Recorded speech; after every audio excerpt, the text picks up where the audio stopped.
Brian O'Neill is extended, the injury report is starting to get clean, and it's time to start preparing for the Cincinnati Bengals here on Crossover Thursday. It's a Locked On Vikings podcast here on YouTube.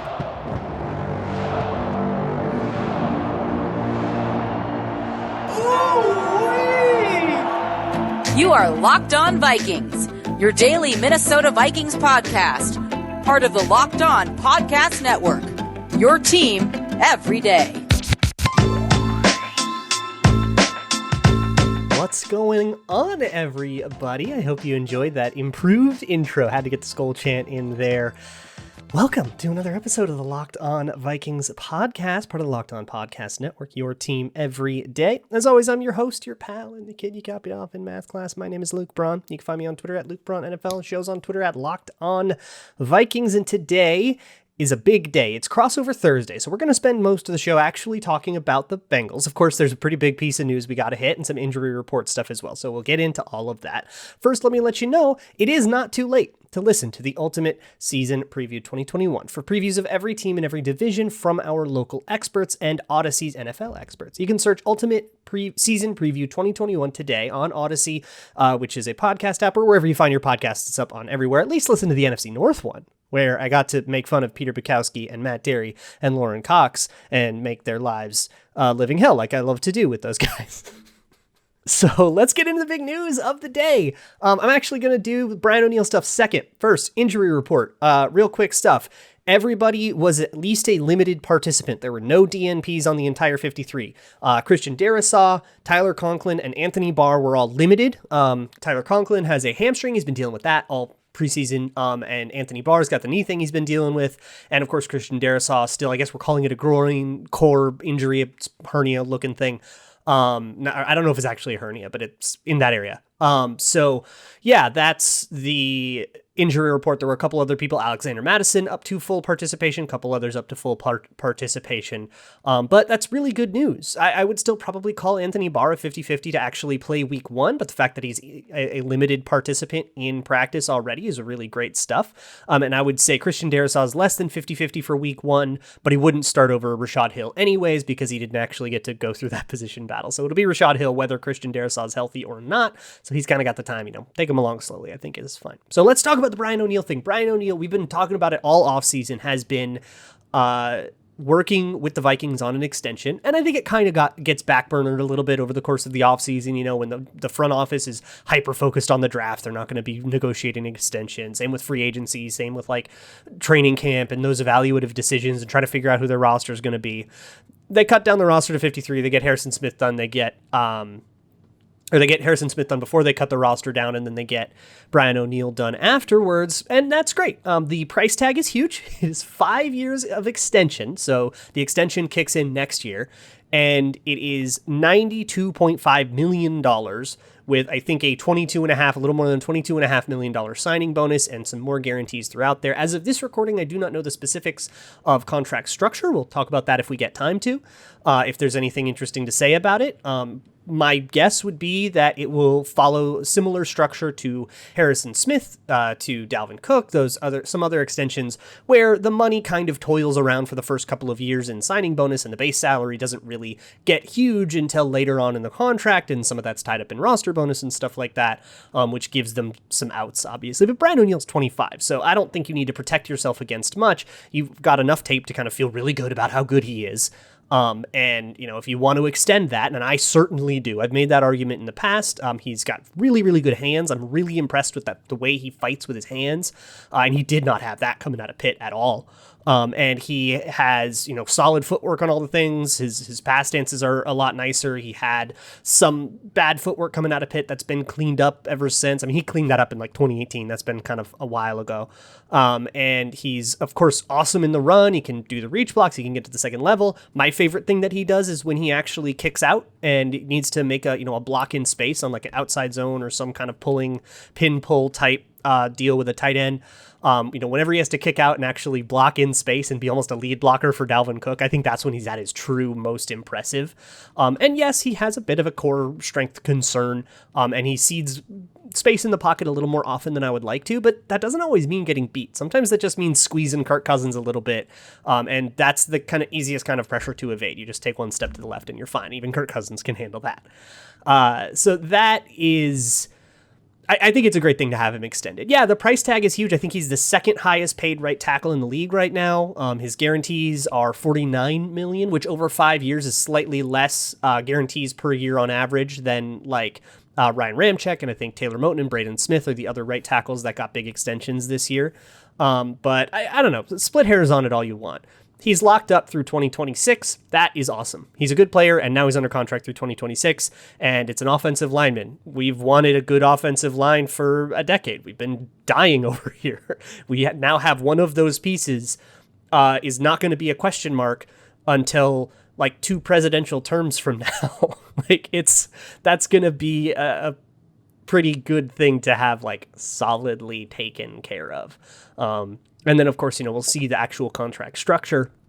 If it is similar to other extensions where the big money doesn't kick in until that big money is no longer as big a percentage of the salary cap as we're kind of used to those numbers being, then that'll be great. And, of course, you're trying to project what the salary cap is, so they can't exactly, dial that in like perfectly precisely. So that's Brian O'Neill. He got extended. Anthony Barr limited. Christian Darrisaw limited. All of that is pretty good news. The only other news is Drew Samia waived with an injury settlement. So he will not go on IR and then come back to try to make the team next year. He will now become a free agent the second he's healthy and anybody can sign him, which is essentially the injured version of he didn't make the team, which we all kind of saw coming. I thought he kind of had a bit of a chance. He had a good Broncos game, but that hamstring injury seemed pretty serious. I don't know if he's going to be healthy for a while, but whenever he is, probably won't be playing for the Vikings. So now let's shift our attention here. We've been in off-season mode for way too long. It is time to start talking about the gosh darn Cincinnati Bengals. So to kick us off with that conversation, I had a couple of questions kicking around in my head so that I can really preview them tomorrow. So I leaned on this crossover for that. So Jake Lisco and James Rapine, those two guys do Locked On Bengals. They are going to join me in a little bit, and we are going to talk a little bit of Bengals. But first, guys, dudes, bros, I want to talk about self-care. Our good friends at Manscaped just launched their 4th generation performance package, including the Lawnmower 4.0. Across the board, this is the package to get you in the mood for whatever your manly heart desires. Ready to take the leap to male grooming royalty because 2 million men already have. Join the Manscaped movement by going to manscaped.com for 20% off and free shipping with the code LOCKEDON. Their 4th generation trimmer features a cutting-edge ceramic blade, which is way more comfy, way gentler, and their advanced skin-safe technology. And it gives you the ability to turn on an LED spotlight on and off when needed for when you need a little bit of precision. Get 20% off plus free shipping with the code LOCKEDON at manscaped.com. That is LOCKEDON, all one word, at manscaped.com for 20% off plus free shipping. Choose Manscaped. Take a little bit of care of yourself. All right, everybody. I am so excited for Crossover Thursday. We are here. It's week 1. We're doing it. Finally talking to these Bengals guys, Jake Lisco and James Rapine of Locked On Bengals. How are you guys doing? Doing great, man. Very excited for week 1 real NFL action. It's been, it feels like forever. Or whatever, the closest things our two teams can approximate of that. So I want to kick it off by just asking you guys some questions about the Bengals. And the one that's been kicking around in my head is about the safeties. Obviously, if I were to ask you, biggest player on the Bengals defense to worry about, the answer is probably Jesse Bates. Yeah? James? Mm-hmm. Yeah, that's fair. No doubt. Cool. And then there's the other guy, Von Bell, who the Vikings are pretty familiar with from when he was with the Saints. But he is somebody that the Bengals, as I understand it, they want to put him in the box more if they can help it. But with the problems the Bengals are having at corner right now, of course, Trey Waynes, our old friend, isn't going to play. It seems like you might need more safety help over the top to cover over, Eli Apple and Chidobe Awuzie and kind of not leave those guys on an island. So I guess I'll kick this to Jake. What do you do with Von Bell? Do you put him in the box to help with the run game, or do you take him out to help with those corners on the outside?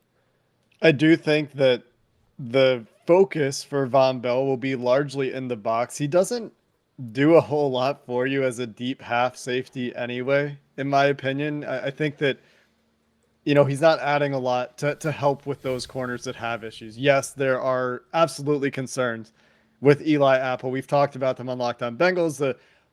We haven't seen him. He didn't play in the preseason. He was nursing injuries, and Trey Wayne's obviously nursing injuries as well. We hardly saw him. But the Eli Apple one-on-one with either Jefferson or Thielen is equally concerning given what Eli Apple's history is in the NFL. Sure. On the other hand, how much of a step down is he from Trey Waynes?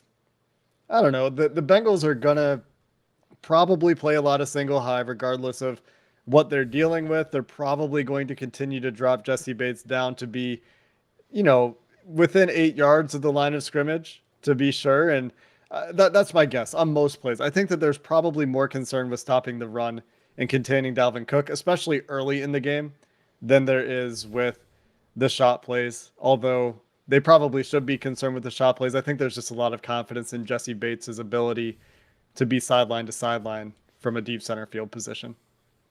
That makes sense. And just kind of say, well, he's going to help both guys over the top so you can do what you want with Von Bell. I want to flip to the other side and ask about, the biggest story of the whole Bengals is Joe Burrow. He's back from injury. It sounds like he's been working on his mechanics. What can you tell me about Joe Burrow's development from last season, both in recovery, but also in progression? Yeah.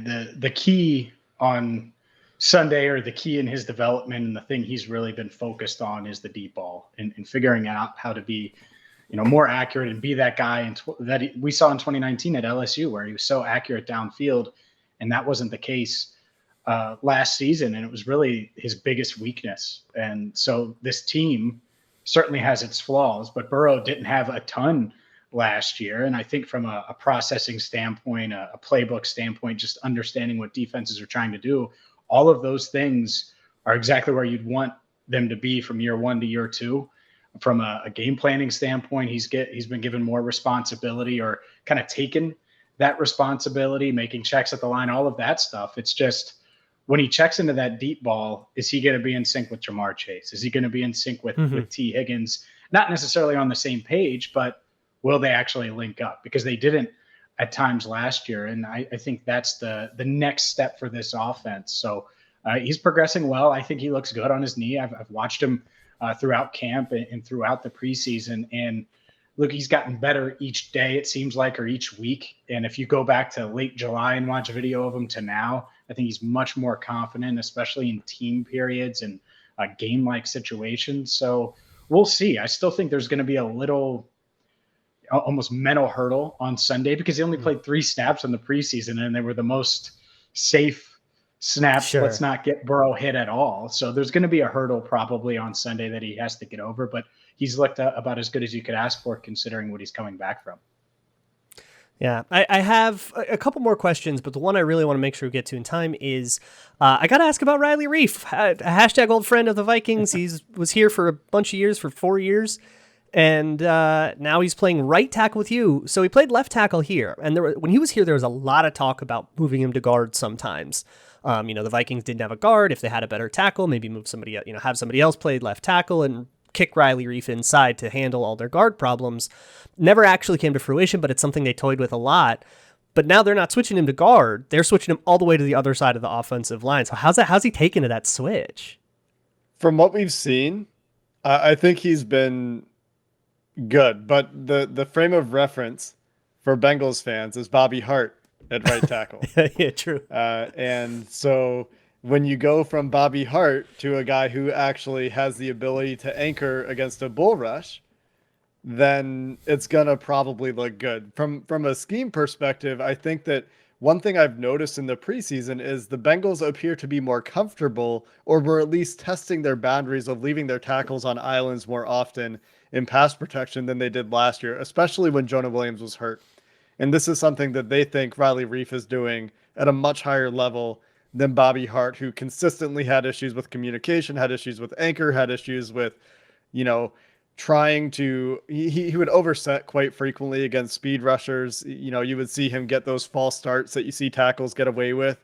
You know what I mean? Like where they get that slightly early jump, and it would leave him susceptible to counter moves quite a bit. And I don't know that their expectations for Riley Reif to be, a shut down right tackle, but I think expectations are that he can be an average right tackle, and he's shown no indication that he can't be. You listen to Quentin Spain, who went on the Orange is the New Black podcast, a fan podcast last night. He was talking about how Riley Reif is the first offensive lineman in the building every day right now, and is the first offensive lineman on the practice field every day. So the work ethic certainly there to make that side swap to the right side. And from what we've seen, I think that he will probably be just fine there.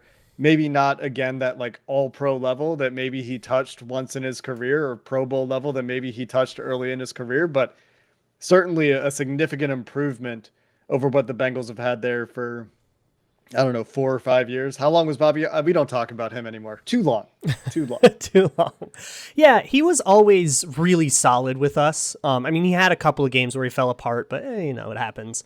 But he draws Danielle Hunter for most of the game for this, so I'm just always going to be really curious. And that is a matchup, one of many really interesting matchups that I want to ask you guys about, and we'll get to that in a second.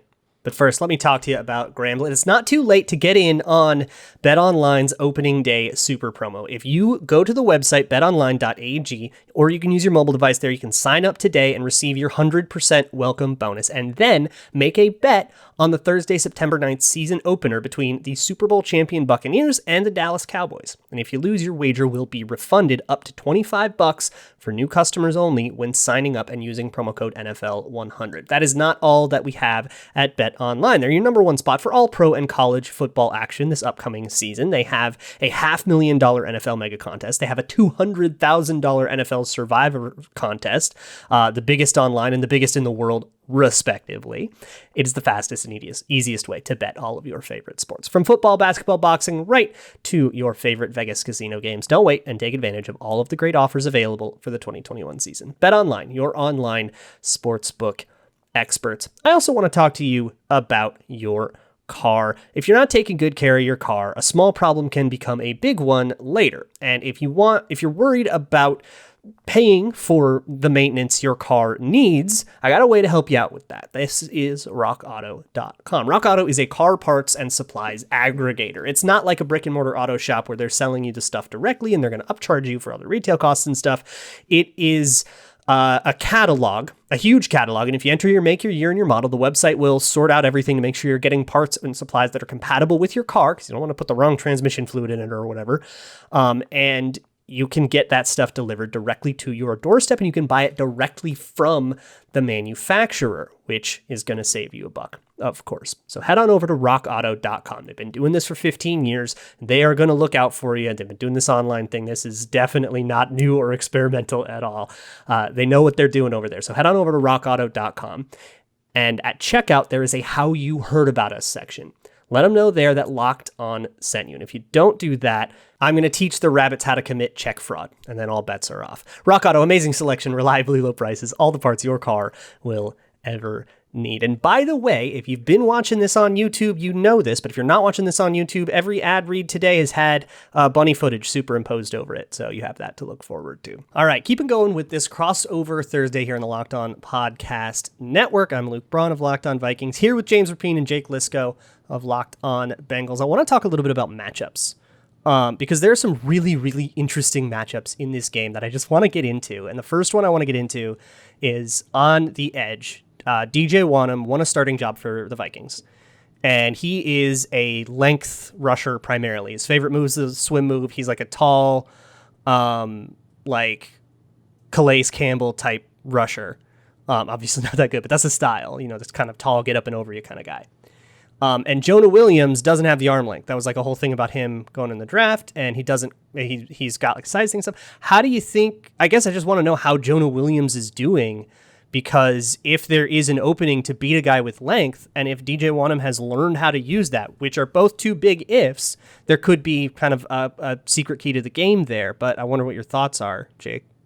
You know, it's interesting because both Bengals tackles are built very similarly at this point. Riley Reif also Okay, yeah. similarly has a length issue. And if you were to ask me what's the most concerning matchup, or on the edge anyway, certainly Daniil Hunter, most Of problematic pass course. rusher, Yeah, right? yeah, yeah. But instead you ask me about DJ Wanham, who's a guy that I haven't been concerned about at all. But that's because I'm not following the Vikings in the preseason, right? I'm not seeing this progress from him. He's just a guy that is a name on the depth chart to me. And I think for me, I'm quite confident in Jonah Williams' abilities, generally speaking, against length. It's an issue that was a question. Like the arm length was a question, certainly, that I think affected his draft status to some degree. I don't think that when that draft started and Joe and I were doing the show at the time, neither of us really thought that Jonah would be the guy that would get there. We thought it was going to be a linebacker. We discussed TJ Hawkinson at that point where the Bengals were picking, but instead, Jonah Williams is the first tackle drafted and he makes it all the way to the Bengals pick. So the length stuff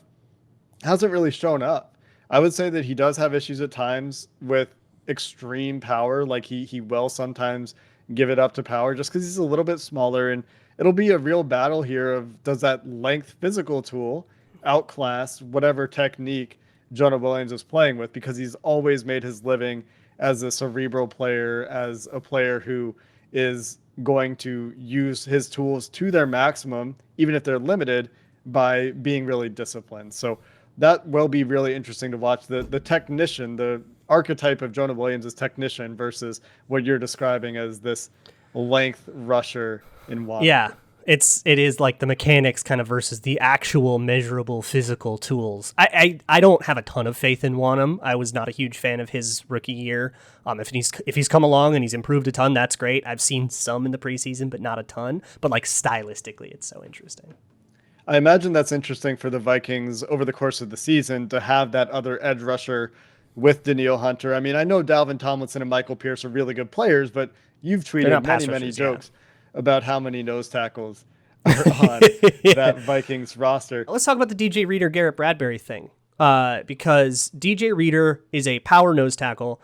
So the Vikings interior is this weird secret where the two guards, who are actually both converted tackles, both had really strong summers. Ezra Cleveland played guard last year, struggled as a rookie. Seems like things have slowed down for him. He moved back to his natural side. He's way more comfortable. And then there's Oli Udoh, who nobody's heard of because he was a 6th round right tackle in 2019, who's been sitting on the bench. They moved him to right guard on a whim, and he never gave up the job. He just absolutely destroyed people. I mean, he shut down DeForest Buckner. It was insane. So there is kind of some power there in the guards next to Bradbury, but Bradbury's always been a smaller center. But what I think is interesting about it is in the run, they call him the Grim Reacher because he does reach blocks and he can get across two gaps and get a 2-eye. So sometimes he might not even be against Reacher. He'll be against, whoever your 2-eye or your 3 technique is. But when it comes to that power, so my question, there's no question about DJ Reader's power. And I think he has a huge advantage over Garrett Bradbury, especially in the pass rush there. And I'm definitely worried about that. But when it comes to run defense, how good is DJ Reader when he's stretched and when he's asked to kind of get very quickly from his alignment, to another spot on the field against like an outside zone or something? Well, he certainly showed his potential. That's the thing, is he's coming back from the quad. But what game was it? I think it was the Washington game, Jake. He showed pretty well in the run and blew up multiple runs and had a pretty good outing. We've only seen 15 snaps from this first team defense, maybe a little bit more than that, but not a ton. But he made his presence felt really quickly and early in that Washington matchup. And that's the thing. The first thing is, injury-wise, is he the DJ Reader that they brought in and signed to a huge contract and made the highest paid nose tackle in the league? But then to your point, can he make that impact against the run and do everything like we discussed on this podcast, where Dalvin's going to break it and slide into different gaps? And if he sees an opening, can Reader get there, and can he help these linebackers? And I think if the answer is no, then Dalvin's going to go for 200 plus. If he can, and he is that guy that we saw flash in Washington, and he can do that for most of the game, then maybe they have a chance to slow Dalvin Cook down. It will be very fun to watch those guys do battle inside, because I think that just has such an impact on Dalvin Cook's ability to run, and thus the game script, and thus the direction of the game, and how much the Vikings will be able to keep the Bengals defense on their heels. And I think that's a big turning point in this game, right? I've said multiple times on our show, I said it in the DMs to you when we were preparing, that I thought whichever team ran the ball better early in the game and was able to keep the defense guessing a little bit more had a big advantage in this game. Yeah, I can't wait to watch those matchups in the middle. I've kind of morphed into like a trenches obsessed guy. I love watching guards go up against nose tackles and double teams, and let's see if somebody can get a reach block. So I'm really, really excited to watch that. So anyways, I have taken up enough of your guys' time. Thank you so much for joining me here on the Locked On Vikings podcast. If y'all are on YouTube, you can see where to find these guys on Twitter. But why don't you just give the people who can't watch the video version, where do they find your work, your stuff? Plug your business. Well, we're, of course, on Locked On Bengals 5 days a week at Jake Lisco for me. And James, you have a bit more to talk about. At James Rapine on Twitter. And then I'll be at the game on Sunday covering it for Sports Illustrated and allbengals.com. So if you want mid-game updates, injury updates, so far not really many besides Trey Waynes and more, you can find it all there at All Bengals. All right. Thanks so much, guys. So tomorrow is the last time we're going to talk before the Vikings play the Cincinnati Bengals. So I'm going to spend tomorrow previewing the Bengals, of course, but part of that is your bold predictions. I need some help from you all. So give me your bold predictions at Locked On Vikings, at Luke Braun NFL on Twitter. You can also put it in the Google form and do it just like a Twitter Tuesday question. That link is in the show notes. If you would rather, you can send an email as well to lockedonvikingspodcast@gmail.com. Send me your spiciest takes. Bold predictions are not just, a Dalvin Cook 3 touchdowns, even though that's particularly unlikely to have a 3 touchdown game and call it ahead of time. That's not spicy. That's not fun.